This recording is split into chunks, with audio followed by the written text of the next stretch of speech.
Hello, everyone, and welcome to Watch Addict Ranveer Sharma. Welcome to the debate. We are diving into the world of horology today, looking at the essential tension between really the three dominant watch types out there now: the mechanical, automatic, the hyper-accurate quartz, and the super-connected smartwatch. Now, the source material we looked at kind of suggests that picking one is just a matter of, ticking a box. Do you want heritage or accuracy or connectivity? But I find that explanation a bit too simple. Yeah, I'd agree it's not just transactional, like picking options on a car. But the material does highlight these fundamentally different value systems, behind each choice. And that's exactly where our debate kicks off, isn't it? We really have to ask, does that enduring sort of intrinsic value you find in traditional mechanical craftsmanship, the very essence of the automatic watch, does that hold a genuinely superior position?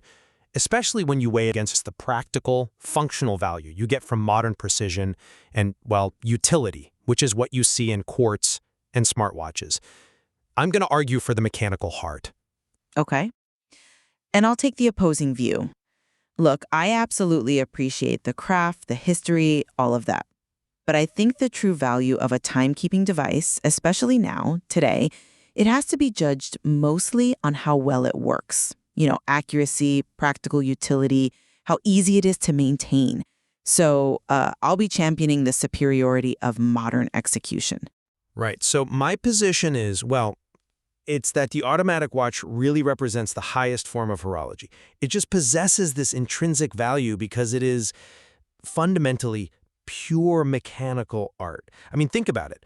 It needs no batteries, no computer chips, just this incredibly intricate dance of hundreds of tiny gears, levers, springs, all powered only by the kinetic energy from, just moving your wrist naturally.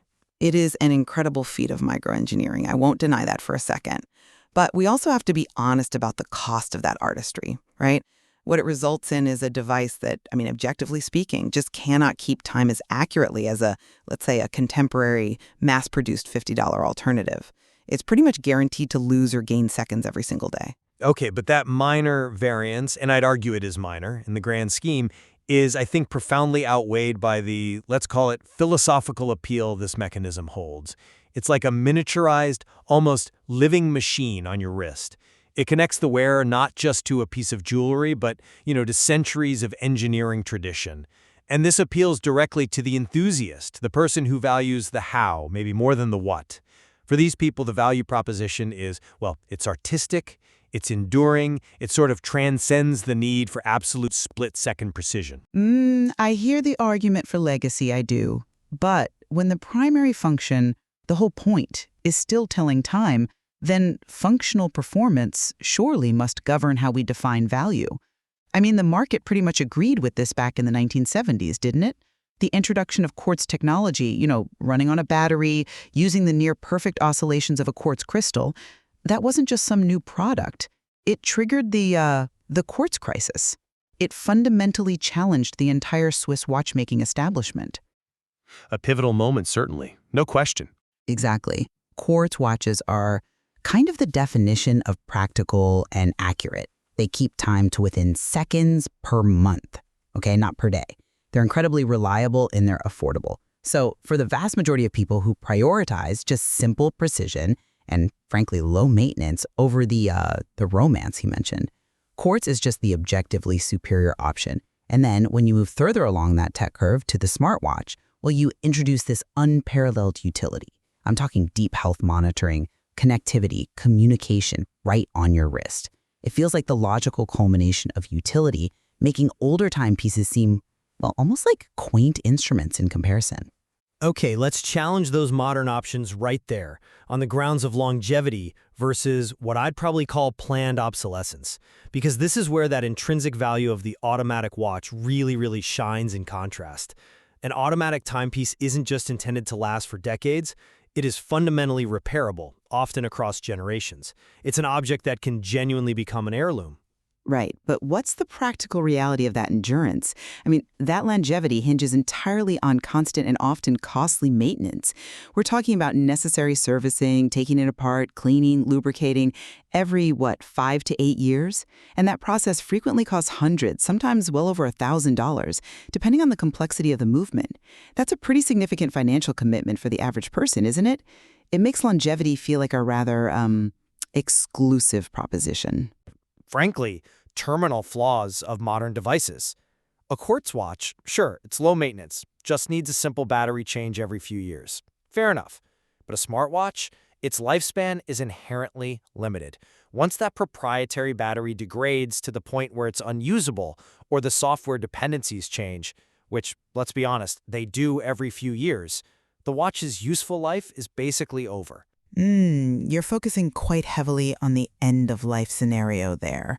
I'd argue that for the everyday user, the minimal hassle required for Quartz watches, just an inexpensive battery swap every few years, provides a far more accessible and genuinely enduring reliability than the hefty service schedule and cost tied to a high-end mechanical piece. If we're talking about widespread, enduring reliability for the sort of average consumer, Quartz wins that one, hands down. It might win on simplicity, yes, but the automatic offers endurance that's completely independent of a power grid or, crucially, an evolving digital infrastructure. You mentioned the terminal flaw of the smartwatch, its finite lifespan.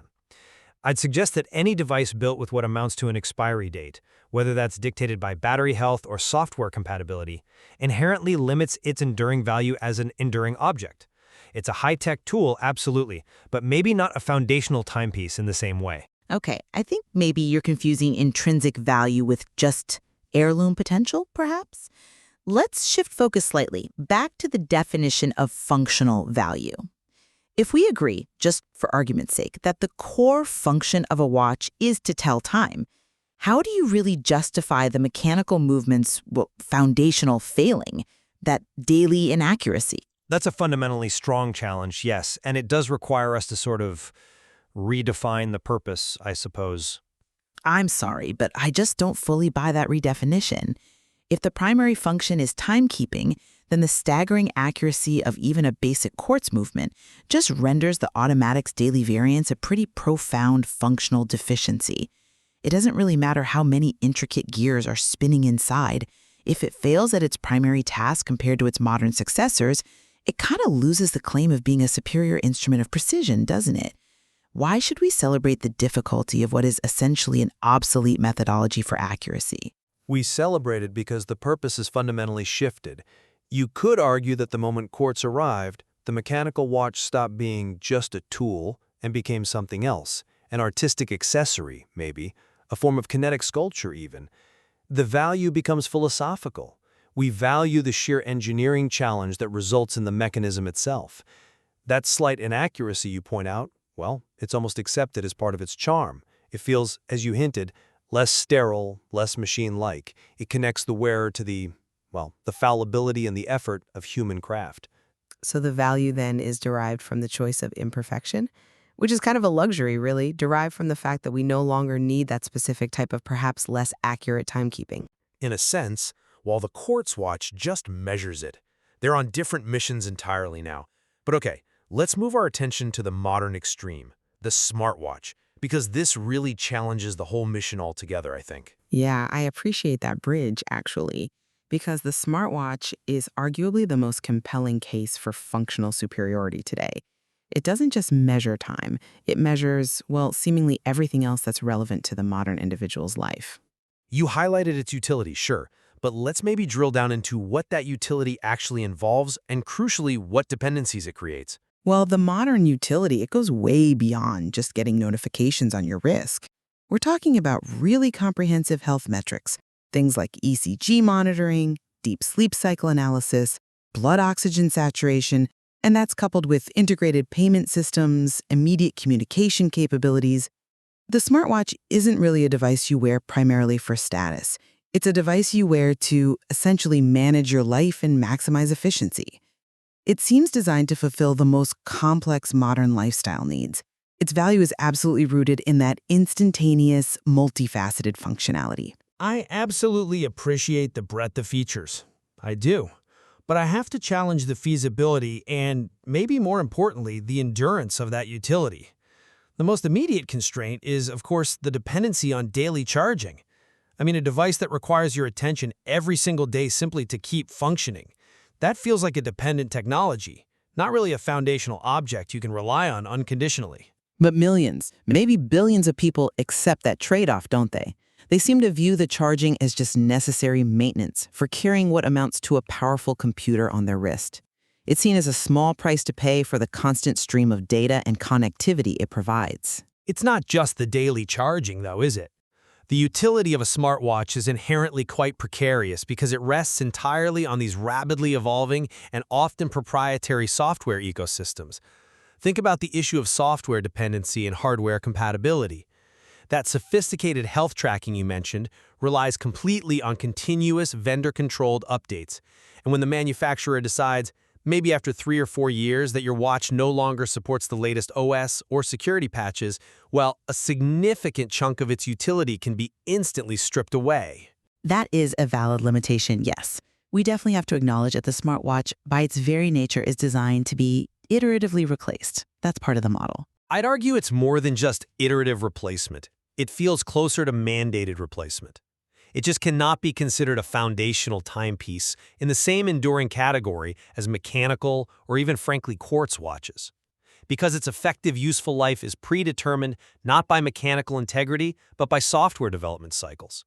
Its value depreciates predictably and rapidly. The whole ownership model feels more like a long-term high-tech rental agreement sometimes. I suppose I'd argue that the rapid depreciation of the smartwatch is simply a reflection of the incredible speed of technological advancement. For the modern consumer, maybe the value is primarily in the function they get right now, and perhaps the promise of future functionality, rather than its potential to be sitting in a drawer 50 years from now. If your priority is living better today, leveraging technology for health and efficiency, then the smartwatch offers pretty unequaled value, regardless of its eventual inevitable obsolescence. Well, I think we've certainly succeeded in illuminating the core tension here, haven't we, between these really different definitions of value.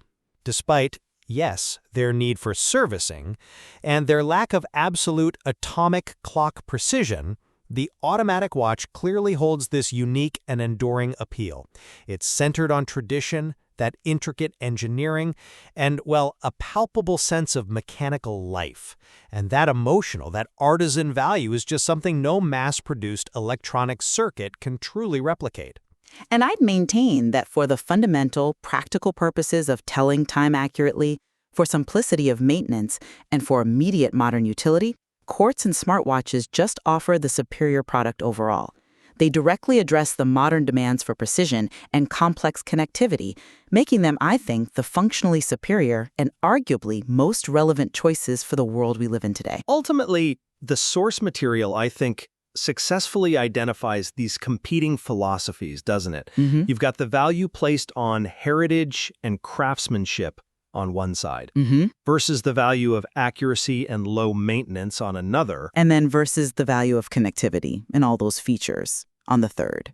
Exactly. And the choice, it really isn't just about selecting features off a list, is it? It actually requires the consumer to decide what kind of relationship they want with time itself. I mean, do they want an artifact, something with history? Do they want just a reliable, accurate tool? Or do they want a fully integrated extension of their digital life? The true takeaway, I think, is understanding those conflicting priorities inherent in these different kinds of timepieces, and maybe recognizing that there probably isn't a universal best choice for everyone.